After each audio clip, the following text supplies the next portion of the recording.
네, 안녕하세요. 백살을 구준 남자 킬리만입니다. 자, 트레이딩뷰 같은 경우는 여러 가지 지수들을 알려주는 이제 사이트죠.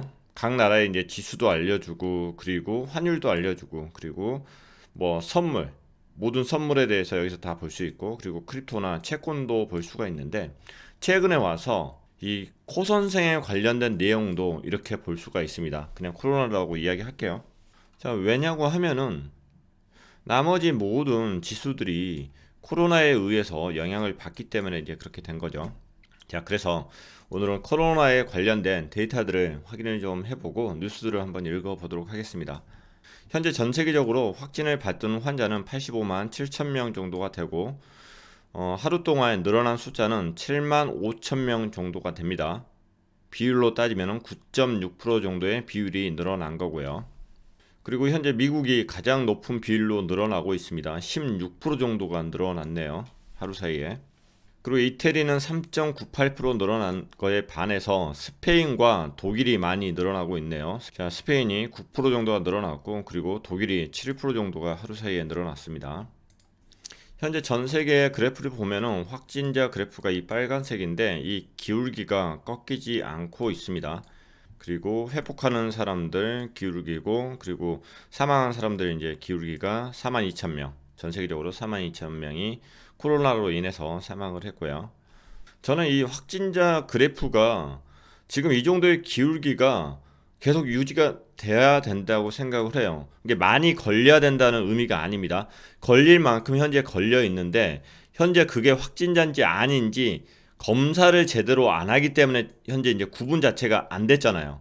근데 미국이 나서고 유럽이 나서면서 걸려있는 사람들에 대해서 정확하게 지금 파악들을 하고 있는 이 과정 속에 있기 때문에 최대한 빨리 이 많이 걸려있는 사람들의 데이터들이 전부 다 확보되는 게 중요하다. 그래서 자, 이 그래프가 최대한 이렇게 기울기가 갈 수 있는 만큼 가야 된다는 의미는 각국 정부에서 최선을 다해서 확진자들을 다 찾아내야 된다. 이런 의미로 받아들여 주시고요. 근데 계속 이런 그래프가 있지 않을 거예요. 어느 순간 이게 꺾이기 시작할 겁니다. 기울기 자체가. 이 확진자의 전체 누적 수는 많을지언정 이게 꺾이기 시작된다. 그렇다고 하면은 이제는 확진자에 대한 정확한 데이터 정보는 받았다. 그래서 그들을 격리하고 치료를 하는 그 순서로 넘어가는 거고요. 이 기울기가 줄어들기 시작을 해야지만이 어느 정도 각국 정부가 코로나를 드디어 컨트롤할 수 있다. 그런 느낌의 분위기로, 그런 믿음으로 바뀔 수 있는 그 순간이지 않을까 이렇게 생각을 해봅니다. 자, 이 기울기가 줄지 않는다고 하면은 각국 정부도 국민들을 생계 현장으로, 산업 현장으로 밀어내는 게 쉽지가 않을 겁니다. 심지어 중국 공산주의 속에서도 그럴 거예요. 그렇기 때문에 지금 산업 현장으로 국민들을 밀어내기 위해서, 현장으로 복귀시키기 위해서 중국 같은 경우는 그 데이터에 대해서 많이 숨기고 있다. 그런 것 같아요. 그런 뉴스들도 한번 찾아보도록 할게요. 자, 현재 미국과 그리고 이탈리, 스페인, 유럽 같은 경우는 전부 다 기울기가 이 형태로 가는데 중국 같은 경우만 현재 이게 정리되는 분위기로 가고 있습니다. 자, 수치상으로는 중국 같은 경우는 2월달 들어서 한 17일 정도부터 이 기울기가 완만한 스타일로 바뀌었습니다. 그리고 3월 와서는 그 기울기가 거의 없는 수준으로 변경이 됐고요. 대신 회복하는 숫자의 그 기울기가 이제 가파라지게 올라가는 모습을 볼 수가 있습니다. 일단 중국 쪽에 이 정보를 이 숫자를 믿을 수 있다 없다를 떠나서 최소한 기울기가 이렇게 되었을 때 경제활동을 다시 시작할 수 있다고 보이고요. 자, 그리고 우한이 포함되어 있는 후베이성 봉쇄가 해제가 되었죠. 자, 코로나 확진자가 줄어드는 이런 완만한 그래프가 이제 생겼기 때문에 자, 우한이 포함되어 있는 중국 후베이성 여기가 봉쇄가 해제가 되었습니다. 그리고 우한은 4월 8일부터 해서 봉쇄가 해제될 계획에 들어가 있고요. 자, 증시 상황을 보면은 미국의 S&P 500 지수 같은 경우는 1.6% 정도 하락을 했고, 그리고 나스닥 같은 경우도 0.9% 하락. 자, 그리고 다우존스도 1.84% 하락을 했습니다. 자, 그리고 한국 지수가 코스피가 3.94% 하락을 했고, 그리고 니케이 지수, 일본 지수도 4.5% 하락을 했습니다. 자, 중국 쪽 잘 방어를 하고 있지만은 한 0.57% 하락을 했고요. 자, 오늘 아시아권 증시가 좋지 않은 걸로 봐서는 오늘 저녁에 미국 증시도 좋지 않을 것 같다, 이렇게 예상해 볼 수 있을 것 같아요. 자, 그리고 환율은 미국 달러 지금 1230원 정도에 올라와 있고 한 1% 정도 지금 환율이 올라가 있는 것을 확인할 수 있습니다. 그리고 원유 가격은 현재 브렌트 기준으로 해서 24불, 25불 정도, 하루에 9% 정도 상승을 했지만은 여전히 굉장히 낮은 금액대에 있다. 미국 셀가스 업체들이 도산하지 않기 위해서는 30불대에서 50불대 사이 정도에서 유지가 되어 줘야 됩니다. 여기가 손익분기점이에요. 자, 어제 트럼프가 러시아의 푸틴하고 전화통화를 했다고 합니다. 그래서 국제 유가 대응 협력 방안에 대해서 논의를 했다고 해요. 하지만 결과가 어떤 결과가 나왔는지 관련해서는 아직 결과 발표는 없습니다. 자, 오펙하고 오펙 플러스가 이렇게 이제 유가를 낮추기 위해서 회의를 했을 때 러시아가 가장 먼저 반기를 들었습니다. 미국도 너희도 그러면은 가격을 낮춰라, 같이 테이블에 나와서 이야기를 해라. 그런데 미국 쪽에서는 이런 게 없기 때문에 러시아는 그럼 나 안 해 하고 나가버린 거죠. 자, 오펙 쪽에서 수장을 맡고 있는 사우디아라비아 쪽에서도 그래 그럼 야 나도 석유 그냥 증산할 거야, 자 이런 식으로 하면서 러시아와 지금 사우디아라비아가 서로 증산을 하는 쪽으로 이제 방향이 잡혀 버린 거죠. 자, 보기에는 러시아하고 사우디아라비아가 키를 가지고 있는 것처럼 보이지만은 실제 키는 이 미국 쪽에 있지 않을까 싶어요. 미국도 같이 감산을 하면은 이쪽에서도 같이 증산을 하지 않고 감산 쪽으로 갈 수 있지 않을까, 이렇게 보이거든요. 근데 다른 나라 같은 경우는 이런 천연 자원 자체가 국유화되어 있어서 이게 통제하기 편하지만은 미국 같은 경우는 이게 민영화되어 있기 때문에 이 부분이 통제하기가 쉽지만은 않은 것 같아요. 그 상황을 한번 지켜보도록 하시죠. 자, 그래서 캐나다 같은 경우는 원유가 맥주 한 잔보다 싸다고 합니다. 얼마나 많이 떨어졌으면 그럴까요? 자, 캐나다 쪽 원유 자체를 WCS라고 하는데 지금 미국 텍사스 원유보다 이게 혼합물이 많고 상태가 좀 더 안 좋아요. 저품질이어 가지고. 자, 미국 텍사스 원유보다 8달러에서 15달러 정도 할인된 금액에 팔린다고 하네요. 캐나다 원유가 미국 텍사스 원유보다 상태가 더 안 좋기 때문에 8달러에서 15달러 정도 할인된 금액에 판매된다고는 합니다. 하지만은 원유 가격이 얼마나 낮아졌으면 이제 맥주 가격에 비교가 되겠습니까? 자, 미국 텍사스 원유 같은 경우도 20달러 초반까지 하락을 한 상태여서 10달러 수준까지 떨어질 것이라는 전망도 현재 나오고 있고요. 자, 선물 쪽에서 하나 더 봐야 될 게 금 가격입니다. 금.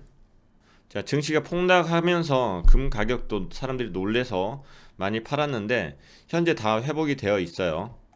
자, 금 가격 같은 경우도 15% 정도 그 당시 하락을 했지만은 증시가 폭락하면서 다들 놀래서 이렇게 다 도망갔지만은 현재 다시 다 회복되어 있다. 그래서 금은 아직까지 안전자산의 역할을 다 해주고 있다, 이렇게 볼 수 있을 것 같습니다. 반면에 비트코인 가격은 6,315불, 현재까지는 증시에 올라간 그 수준 정도 반등을 한 거고 금처럼 이렇게 회복을 해주지는 못했습니다. 자, 다른 데이터 한번 보도록 하겠습니다.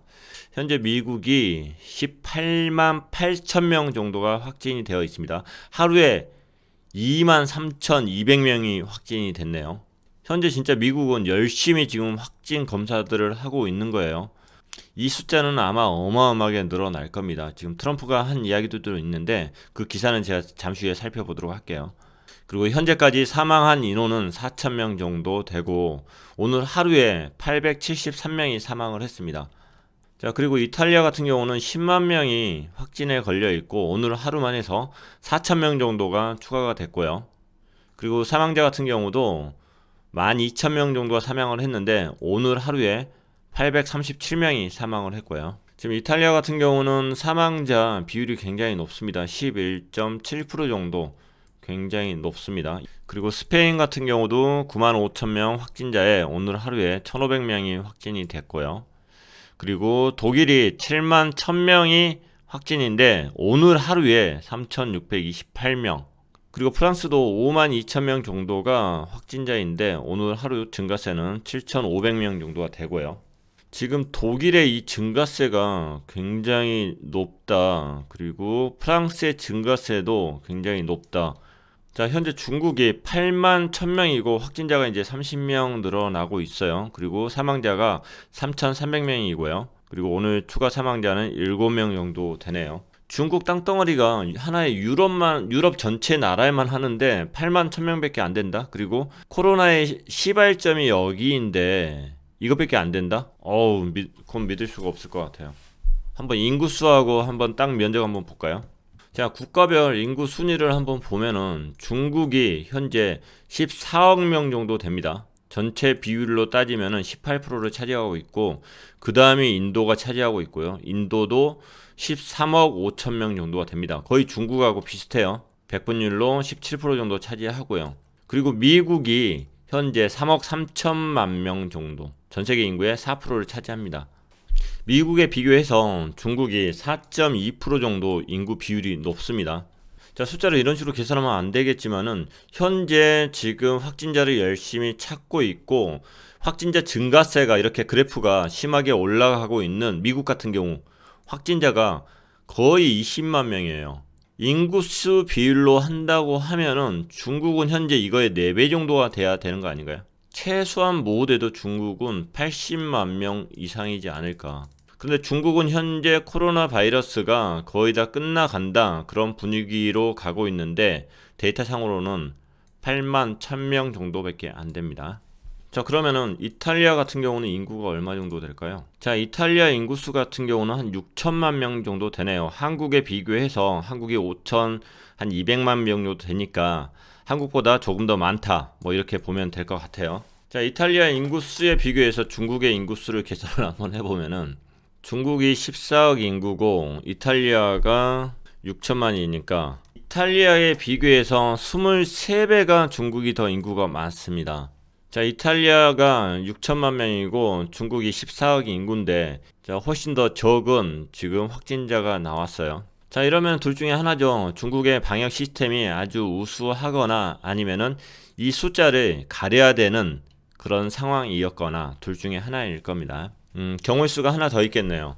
돈이 없어가지고 검사를 많이 못했다, 뭐 여하튼. 자, 그래서 중국에 대한 숫자는 약간 의심을 가지고 보는 게 중요하다. 그래서 숫자보다는 추세를 보는 게 중요하고, 그리고 그 숫자를 왜 가려야만 했는가, 그런 부분들을 보는 게 더 중요할 것 같습니다. 그리고 다음에 문제는 중국만큼의 인구의 수가 있는 곳, 바로 인도죠. 근데 인도가 상위에서 보이지가 않습니다. 인도. 자, 인도 같은 경우는 중국하고 인원수가 비슷한데 현재 1950명 정도밖에 확진이 되지 않았습니다. 그만큼 검사를 안 하고 있다, 이렇게 봐야 될 것 같아요. 자, 그만큼 검사를 못하고 있는 나라들이 굉장히 많다. 자, 이런 전염병 같은 경우는 나만 건강한다고 될 문제가 아니거든요. 나도 건강하고 옆에 사람도 같이 건강해줘야 되는데 한 나라만 잘 된다고 이게 없어질 문제 또한 아니거든요. 다시 우리가 무역을 해야 되고 경제를 살리기 위해서는 다시 또 우리가 서로 교류를 해야 되는데 부족한 부분들을 서로 메꿔주는 그런 부분들이 굉장히 중요하다. 배려가 중요하고 다른 사람을 살피는 게 중요하다. 그런 시국인데 그렇지 못한 나라들이 굉장히 많이 있는 것 같습니다. 그래서 가장 또 문제가 될 만한 곳이 바로 인도이지 않을까, 이렇게 생각을 해볼 수 있을 것 같고요. 그리고 일본 같은 경우는 인구수가 1억 2600만 명. 우리나라 인구수에 비교해서 2.4배입니다. 1억 2600만 명. 그런데 현재 2235명이에요. 확진자가.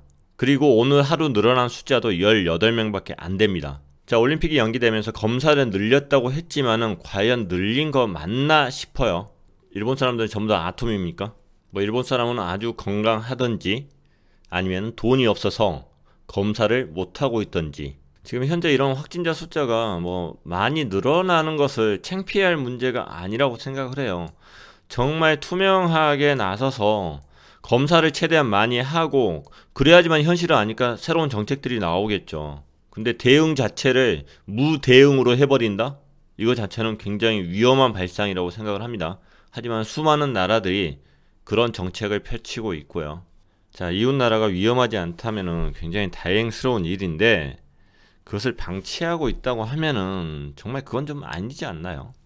전 세계가 나서서 지금 확진자들 찾고 격리하고 서로 양보해 가면서 자가격리하고 있는데 정부에서는 그것을 나 몰라라 해버린다 하면은 이건 정말 아닌 거죠. 그리고 그것을 검진하고 방역할 능력이 없다는 것은 또 그것은 정치적으로 문제가 있는 거고요. 일본 걱정됩니다. 자, 트럼프가 발언한 것에 대해서 살펴보도록 하겠습니다. 자, 코로나19 관련해서 트럼프는 사회적 거리 두기를 4월 말까지 연장하기로 했다고 합니다. 자, 그리고 2주 안에 사망률이 최고점을 찍을 것이다. 자, 미국이 이렇게 한 이유는 현재 이 확진자들 상태가 많이 안 좋은 확진자들이 많다는 것을 파악을 했기 때문에 사망자가 더 많이 늘어날 것이다. 이렇게 표현을 한 것 같아요. 자, 그리고 트럼프 행정부에 있는 코로나19 대책위원회에 있는 앤서니 파우치 박사는 이렇게 이야기를 했네요. 미국인의 20만 명이 목숨을 뺏길 것이다. 그리고 미국 내에 있는 수백만 명이 감염이 될 수도 있다. 이렇게 표현을 했습니다. 자, 그리고 트럼프 대통령은 사회적 거리 두기 같은 이런 것을 감내하지 않으면은 200만 명이 사망할 수도 있다는 말을 듣고 사회적 거리 두기를 연장할 것을 결정했다고 합니다. 자, 처음에는 트럼프는 4월 12일 부활절 정도에 되면은 이게 끝날 것이다. 이렇게 이제 이야기를 했다가 지금 이제 이야기를 바꿨죠. 아예 사회적 거리 두기를 4월 말까지로 지금 연장을 해놓은 상태입니다. 자, 그래서 트럼프 대통령은 29일 백악관에서 열린 코로나 대책위원회 브리핑에서 사회적 거리 두기를 비롯한 조치들을 이길 수 있는 방법이라고 설명했고, 미국은 6월 정도까지 해서 회복길에 오를 것이다. 이렇게 이야기했다고 합니다. 미국은 지금으로서는 오늘 기준으로 해서는 6월 정도까지 앞으로 2달 정도 더 지나고 나서 회복될 것으로 이렇게 생각을 하고 있는 것 같아요. 자, 미국에서는 5분 안에 코로나19 감염 여부를 알 수 있는 검사 방법이 승인이 되었다고 합니다. 자, 그리고 항바이러스제인 하이드록시 클로로퀸이라는 이 약이 있는데 이것을 뉴욕 환자의 1100명에게 투여되고 있다고 이야기를 했네요. 자, 그리고 완치된 이들의 혈액을 환자에게 수혈하는 방식의 치료를 고려하고 있다고도 덧붙였다고 하네요.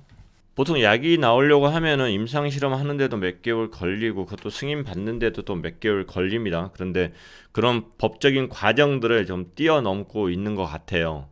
자, 클로로킨과 히드록시클로로킨을 FDA가 긴급 이머전시약에 사용을 하는데 승인했다. 이렇게 됩니다. 그래서 입원한 청소년과 성인 코로나 환자에게 치료와 임상 사용을 가능하게 했다.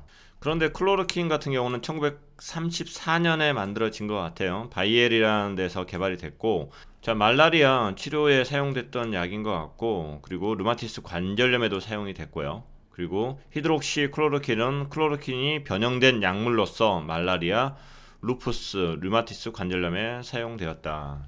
그러니까 이거 자체가 현재 코로나19를 치료하기 위한 정확한 약물이라고 할 수는 없을 거예요.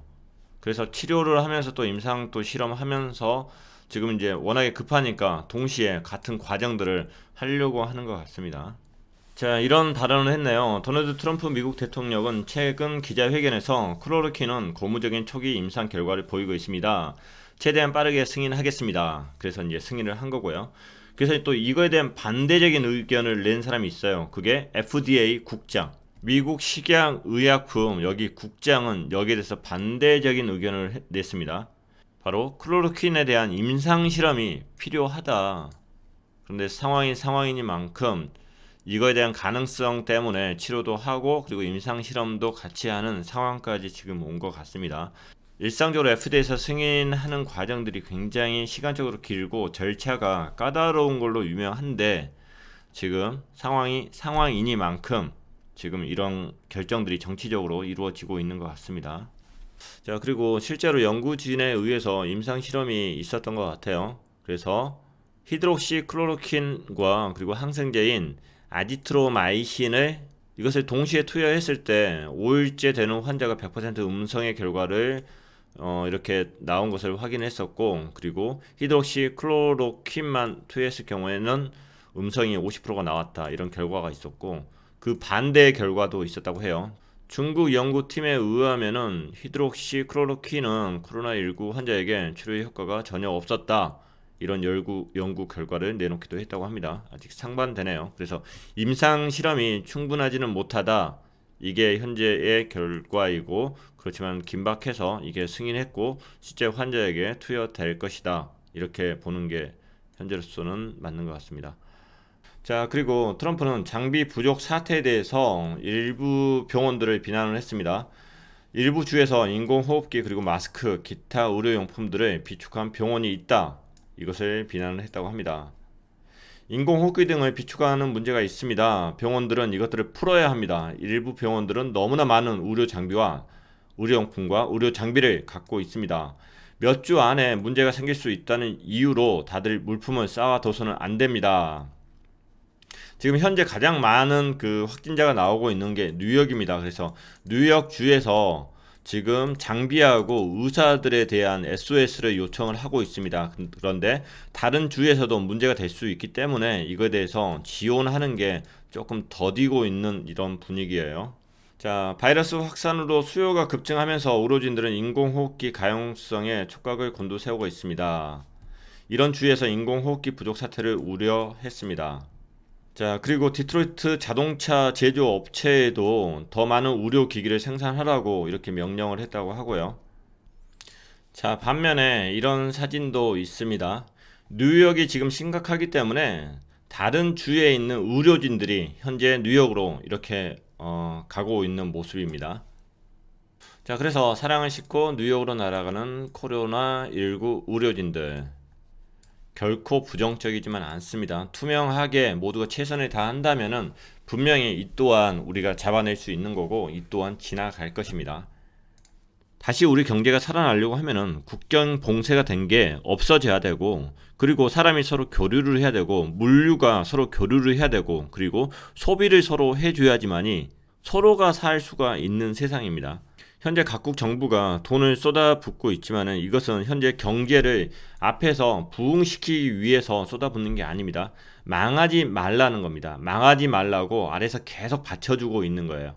언제까지? 이 코로나 사태가 없어질 때까지. 자, 우리가 우리 스스로의 건강을 지키고, 그리고 불편하지만은 스스로가 격리되려 노력하고, 사회적인 거리 두기를 하고, 스스로 위생을 철저히 하고, 힘든 시기이지만은 이런 기본적인 수칙들을 지키면서 이 힘든 시기를 이겨냈으면 합니다. 자, 코로나 관련해서도 뉴스 읽어보고 괜찮은 뉴스들이 있으면 같이 한번 공유하도록 하겠습니다. 감사합니다.